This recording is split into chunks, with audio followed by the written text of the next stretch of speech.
Cada um de nós, cada um de vocês, vive algumas situações, cada um de vocês tem suas dificuldades, cada um de vocês está passando por esse momento difícil de uma maneira que só você sabe. E a gente sabe como é ruim quando nos julgam, quando desmerecem a nossa dor. Então, da mesma maneira, a gente precisa evitar sempre desmerecer a dor dos outros, porque cada dor é muito específica. Até mesmo a gente na psicologia, né, a gente estuda, vamos dizer assim, como funciona a mente das pessoas, o comportamento, incluindo aí as dores do ser humano na sua existência, de forma geral, mas cada pessoa tem a sua história muito específica. Cada pessoa está vivendo esse momento de um jeito muito específico. Então, por isso que eu fico insistindo em que é preciso falar a respeito, é preciso entender como que estão sendo as suas questões. Quais são as suas dores? Porque as suas dores são só suas. As pessoas que estão próximas de você podem até tentar te ajudar, isso é bom, isso é importante. Mas você precisa revelar para si mesmo, para si mesma, quais são suas dores, quais são suas questões. Às vezes sozinho é muito difícil, às vezes sozinho é muito difícil, a gente precisa de um auxílio, de alguém que a gente gosta, de alguém que a gente confia, ou até mesmo de um auxílio profissional. Esse momento está difícil para tudo, até mesmo para procurar auxílio profissional, né, de psicólogo, de médico, que seja. Mas lembrem-se de valorizar aquelas pessoas próximas a vocês, principalmente lembrem-se sempre de ter alguém como referência. Alguém assim em quem você confia e com quem você pode falar nos momentos em que você se sente mal, que você precisa desabafar. Não fica só guardando para si mesmo, para si mesma. Fica acumulando coisas. Quem que é essa pessoa de referência? Pode ser um amigo, uma amiga, claro que pode ser alguém da família, sem sombra de dúvida. É que muitas vezes a gente tem vergonha, a gente não se sente à vontade de expor as coisas para a família, muitas vezes a família não entende, não é? A gente vai falar assim, por exemplo, que tá desconfiado de que está passando por uma depressão, e eu sei que muitas vezes, infelizmente, a família não vai entender, vai falar que é frescura, vai falar que, sei lá, que é alguma questão até, sei, espiritual, não é? Não vai, infelizmente, dar aquela atenção devida, aquela atenção necessária. Mas tenta pensar em uma pessoa de referência, pode ser um professor, uma professora, pode ser, enfim, colega de escola, mas é alguém com quem você se sente à vontade para conversar a respeito de suas questões. E mantenha contato com essa pessoa de referência, né? É claro que a gente não vai ficar expondo nossos problemas e nossas questões para qualquer pessoa, em qualquer circunstância. É bastante comum, não é todo mundo que faz, mas é bastante comum as pessoas exporem seus problemas nas redes sociais, Facebook, Instagram, sei lá. E eu entendo que às vezes a dor é tão grande, o sofrimento é tão grande, que a gente precisa expor de alguma forma e a gente sente que ninguém está ouvindo, a gente sente que ninguém está dando bola para aquilo, que a gente não tem onde ser ouvido, onde ser ouvida, né?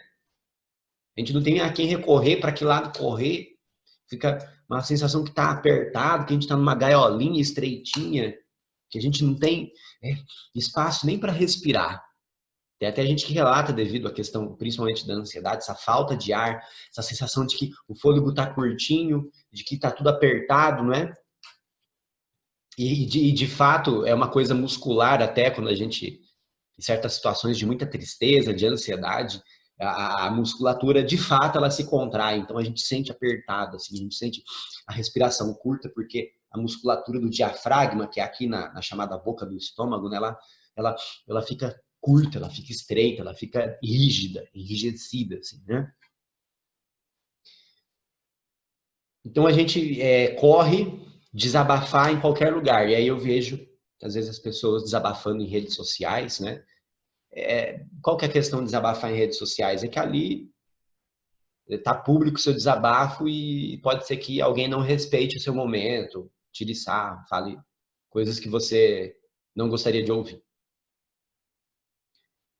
Por isso eu falo de ter assim pessoas de referência com quem você possa conversar. Que você não tenha vergonha de falar de suas questões e inclusive de pedir ajuda, tá? E isso eu falo para os homens presentes aqui também. Está numa maioria aqui, nosso grupo tem maioria de mulheres, mas falo isso para os homens também. Porque nós homens somos fortes, a gente não tem esse tipo de problema. Temos sim. E a gente pode falar de nossas questões também. Pode falar de nossas dificuldades também. Estou falando isso levando em consideração quem eu mesmo sou, que é difícil falar das minhas próprias dificuldades também. Preciso estar lembrando que a gente precisa expor nossas dificuldades para trabalhá-las, né? Para fazer aquele trabalho assim de entendê-las, de encaixá-las na nossa vida, de organizá-las e de alguma forma assim a gente poder então seguir a nossa vida de uma maneira minimamente agradável, minimamente construtiva, minimamente saudável. A gente precisa se cuidar de forma geral, cuidar-se individualmente. E aí, assim, sou psicólogo, mas eu tenho que me intrometer em outros assuntos, né? Cuidar da nossa mente, cuidar do nosso corpo também, que seja aí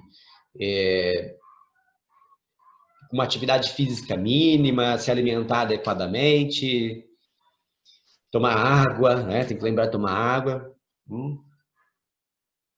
E não deixar que muitas vezes uma certa rotina, como eu vou dizer assim, uma certa rotina em que nada parece funcionar, não tem vontade de fazer nada, né? Porque às vezes esse período de isolamento que a gente está, mesmo vocês fazendo aula EAD, mesmo nós envolvidos, nós professores envolvidos nas atividades EAD, às vezes parece um eterno domingo. Sabe, domingo à tarde, que você não tem nada para fazer? Parece um eterno domingo à tarde, né? Uma coisa assim, aquela coisa assim, ai, aquele tédio, não tem vontade de fazer nada. Aí você olha no celular, olha no celular, olha no celular, enjoa de celular, dá vontade de jogar o celular pela janela, de tanto tempo que olhou o celular, vai na televisão, não tem nada para fazer, não é? Tem aquela pilha de atividade EAD para fazer, aquela pilha de trabalho para fazer, de pergunta para responder, sei lá, de vídeo para assistir, de aula para assistir. Assim, ai meu Deus, não quero fazer nada, quero fazer nada. E aí, assim, fica acordado até 3:30 da manhã, levanta 2 horas da tarde, aquela rotina assim que parece que só se arrasta, não troca de roupa, não toma banho, fica 3, 4 dias com a mesma roupa, de pijama, porque não está fazendo diferença mesmo, né? Eu posso assistir as aulas EAD sem, com a câmera desligada, não é? Então, não toma banho 4, 5 dias, não escova os dentes 4, 5 dias, fica ali de boa. E aí parece assim, então, que a gente está vivendo um eterno sábado, um eterno domingo. A nossa rotina foi alterada fortemente, mas a gente precisa se sentir funcionando, né? Fazendo coisas úteis, fazendo coisas úteis. Mas eu digo assim, sentir-se funcionando, sentir-se vivo, fazendo coisas também que me interessam, fazendo coisas que não me interessam, mas que são compromissos, porque isso também faz parte desse sentir-se funcionando. Eu tenho prazo para fazer as coisas, eu tenho data para fazer as coisas, eu sou obrigado a manter uma rotina mínima. Só que isso, por mais que às vezes não seja agradável, isso faz com que eu me sinta funcionando. Vou até usar um termo mais forte, eu me sinto existindo. Porque eu continuo fazendo coisas minimamente importantes. Eu continuo fazendo coisas que às vezes não me agradam, mas são importantes para minha vida continuar, para minha vida continuar sendo tocada para frente, né? Então essa é uma orientação geral assim para esse momento de isolamento, a gente manter uma rotina mínima, sabe? Tudo bem que eu acredito que tá todo mundo achando muito bom não ter que ir para a escola às 7 da manhã nesse frio. Beleza. Mas a gente precisa manter uma rotina mínima justamente para manter essa sensação de que eu estou funcionando, eu estou existindo, existe vida aqui ainda, né? Eu não estou simplesmente arrastando do quarto para a sala, da sala para a cozinha, da cozinha para o quarto. Não estou me arrastando pela casa com aquele moletom furado. Tudo bem, fica com o moletom furado o dia inteiro, não tem problema não. Mas é preciso que minha vida volte a ter cores, e para isso eu preciso me mexer, para isso eu preciso fazer coisas interessantes, coisas úteis, inclusive continuar estudando. Não quero entrar aqui, por favor, num momento assim de ficar ditando regra, ditando lição de moral. Vocês têm que estudar, vocês têm que estudar. Mas continuem estudando, por mais difícil que esteja. Por mais que a gente não concorde inteiramente com esse jeito que está funcionando o EAD. Eu não tenho compromisso aqui de fingir que está tudo bem, não. Eu sei que a gente discorda, assim, de como as coisas estão funcionando. Não estou falando especificamente da escola. Estou falando especificamente da escola José Augusto, não. Estou falando de forma geral, como que o Estado de São Paulo, como que o Estado do Paraná está fazendo isso, né? Como que está sendo feito como que está sendo feita a manutenção das atividades das aulas, né? Eu sei que a gente não concorda. Mas a gente precisa continuar estudando de alguma forma. Eu sei que a gente teve até um movimento aí para adiar o Enem, movimento com o qual eu concordo. E não está no melhor momento para se pensar mesmo em fazer Enem e ter vestibulares. De qualquer forma, se vai ser no final do ano, se vai ser em dezembro, se vai ser em janeiro de 2021, se vai ser em meados de 2021, não importa. Continuem estudando, continuemos todos nós estudando, do jeito que dá, fazendo as atividades EAD, vendo coisa por fora no YouTube, enfim. Continuar procurando conhecimento, continuar procurando informações. Mas eu não estou vendo muita utilidade nisso tudo. Ou não estou interessado em vestibular em Enem, não sei por que eu estou estudando ainda. Né? Falta só um ano para terminar o ensino médio e conhecimento é uma coisa que não se joga fora, conhecimento não enferruja, conhecimento não apodrece, conhecimento não se perde. Conhecimento é algo que a gente carrega para a vida inteira. Então, continuemos, sim, estudando. Agora talvez não faça muito sentido, mas vai fazer sentido mais para frente. Então, é preciso que a gente se cuide. Falei de se cuidar individualmente, vamos nos cuidar coletivamente também. Como nós podemos nos cuidar uns dos outros enquanto uma coletividade. Como esse grupo do terceiro ano do ensino médio pode cuidar-se um do outro enquanto uma coletividade, né? Uma coletividade que são alunos e professores também. Está todo mundo no mesmo barco, em situações diferentes, mas estamos juntos nessa e a gente precisa cuidar-se um do outro.